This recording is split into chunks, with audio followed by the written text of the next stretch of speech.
दोस्तों कहते हैं कि एक मूर्ख की संगति, दोस्ती या उसका साथ आपके जीवन को बर्बाद करने के लिए पर्याप्त है।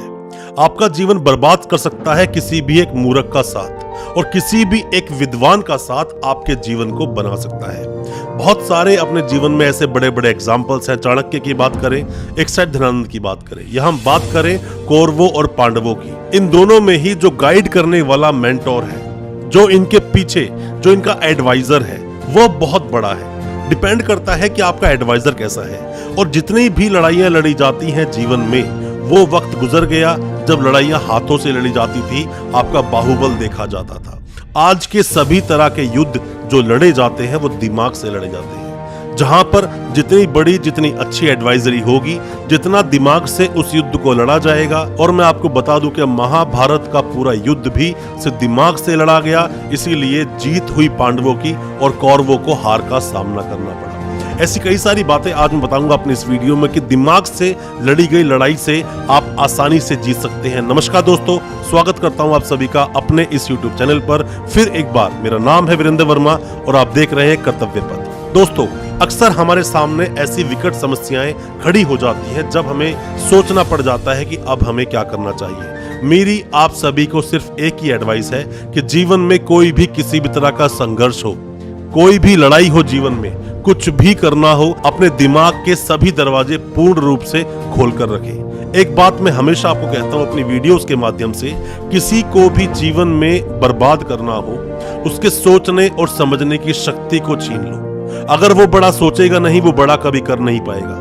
और अगर उसने बड़ा सोच लिया और उसके लिए कार्यरत हो गया, तो जीवन में वो ऐसा कुछ कर जाएगा जिसके बारे में कभी आपने सोचा भी नहीं होगा। बहुत बड़ा एग्जाम्पल है चंद्रगुप्त मौर्य का, जिसके पीछे उसकी जिंदगी को एडवाइस करने के लिए, या कहिए उसके जीवन के जो सारथी थे, वो थे चाणक्य, जिन्होंने हमेशा ही उसको अच्छा पाठ पढ़ाया और जीवन में कुछ कर दिखाने के लिए और उस वक्त के उस पूरे साम्राज्य को जीतने के लिए उसको from the very first day उसको ट्रेन किया।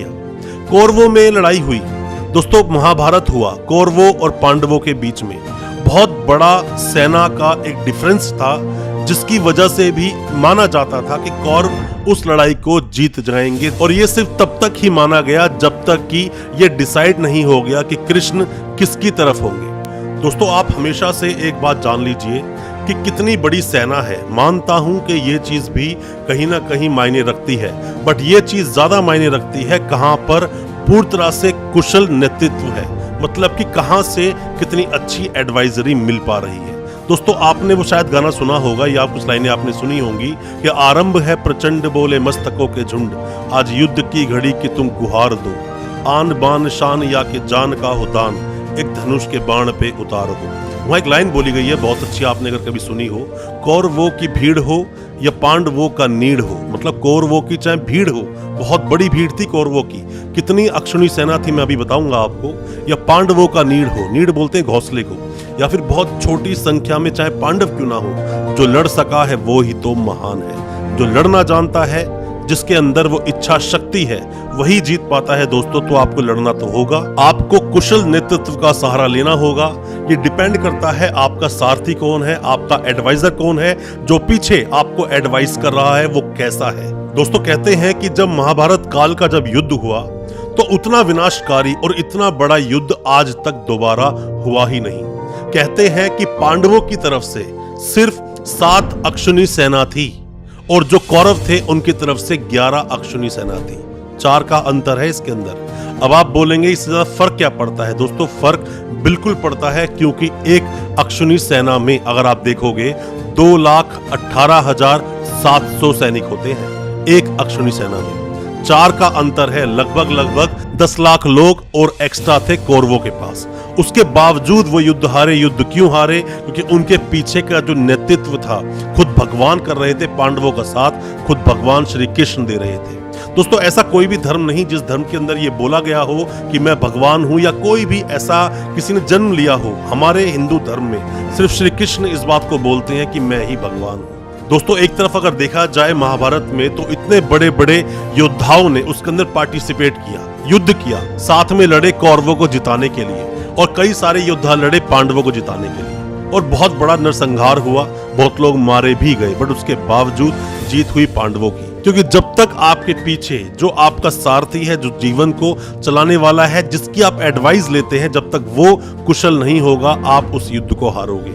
जहां एक और देखें तो दुर्योधन हर बात को डिस्कस करता था शकुनी से, और उसको जो एडवाइस मिलती थी वो भी लगभग गलत मिलती थी, क्योंकि शकुनी को उतना एक्सपीरियंस नहीं था युद्ध का, उतना ज्यादा वो निपुण नहीं था कि क्या कहता है हमारा धर्म और क्या कहते हैं शास्त्र, या क्या कहती है युद्ध विद्या।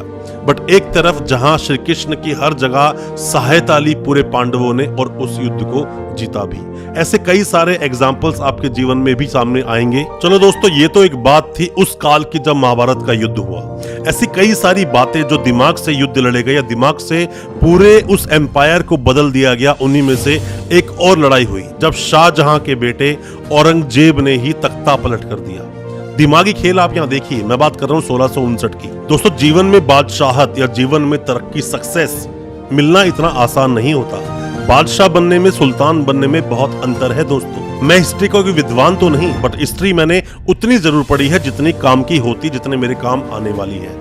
सुल्तान और बादशाह में आपको फर्क पता करना होगा।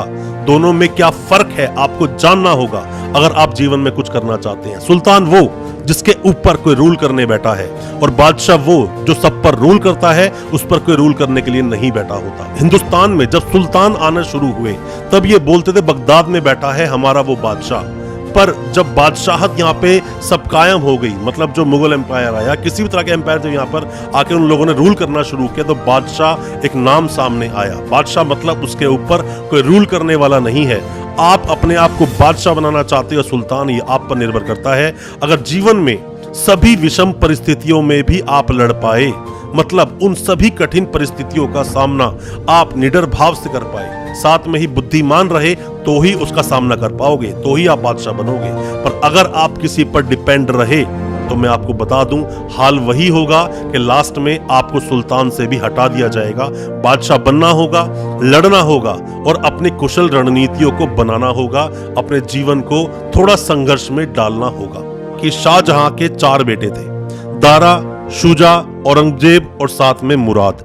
जो दारा था वो शाहजहां के साथ ही आगरा में ही रहा करता था।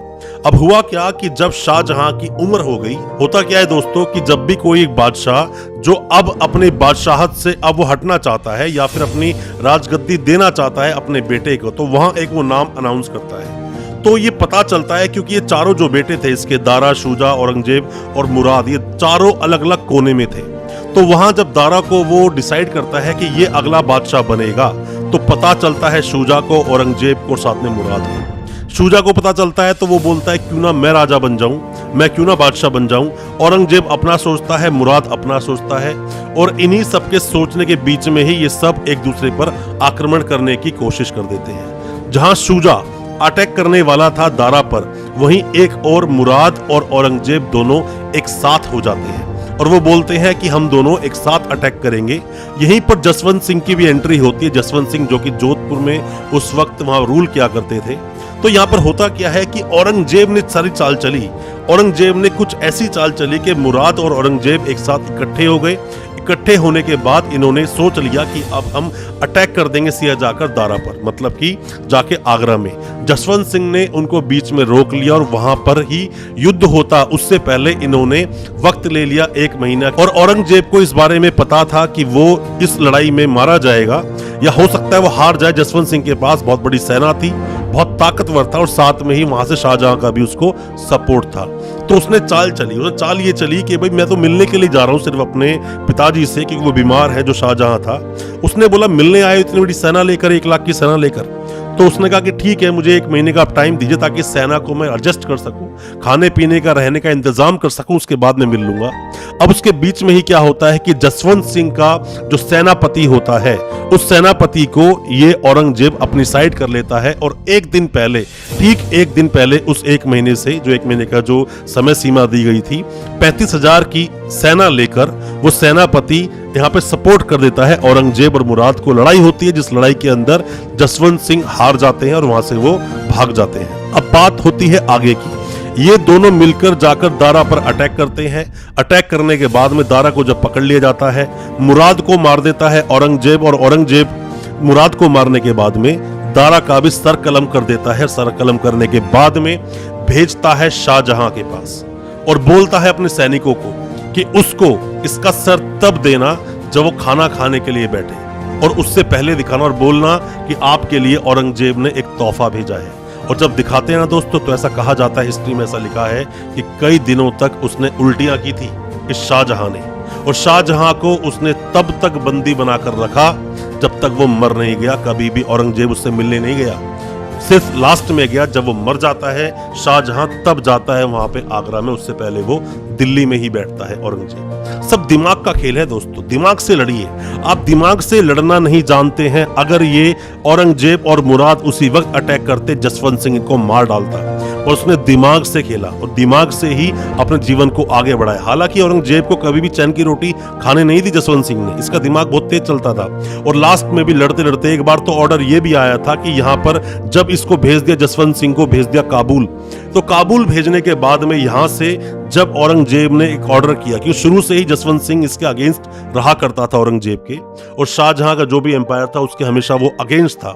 जब इसने ऑर्डर दिया उसको वहां भेजने के बाद में कि जोधपुर के आसपास के सारे मंदिर तोड़वा दो, एक भी मंदिर नजर नहीं आना चाहिए, तो वहीं पर बैठे हुए हर तरह का जब दिमाग चला लिया जसवंत सिंह ने, तो वहां से इतने भी ऑर्डर पास किया कि अगर वहां पर एक भी मंदिर को खरोच भी आई तो यहां काबुल से लेकर अफगानिस्तान, ईरान तक मैं सारी मस्जिदों को तोड़वा दूंगा, सारी मस्जिदें उड़वा दूंगा, बिल्कुल नामो निशान तक नजर नहीं आएगा। और इससे औरंगजेब डर जाता है, क्योंकि जो मुल्ला मौलवी होते हैं वो सभी उसके समर्थक थे। अब वो सोचता है ऐसे तो बगावत हो जाएगी, तो वो वहां से रोकता है कि भाई वहां का कुछ भी मत तोड़ना, कोई मस्जिद पर हाथ मत लगाना, हम यहाँ किसी भी मंदिर पर हाथ नहीं लगाएंगे। दिमागी खेल, दिमागी लड़ाई दोस्तों बहुत बड़ी होती है। अगर आप दिमागी लड़ाई से लड़ेंगे जीवन में, कभी भी आप हारेंगे नहीं, क्योंकि दिमाग ही आपको सही रास्ता दिखाता है, दिमाग ही बताता है क्या सही और क्या गलत, किससे जीतेंगे और किससे आप हारेंगे।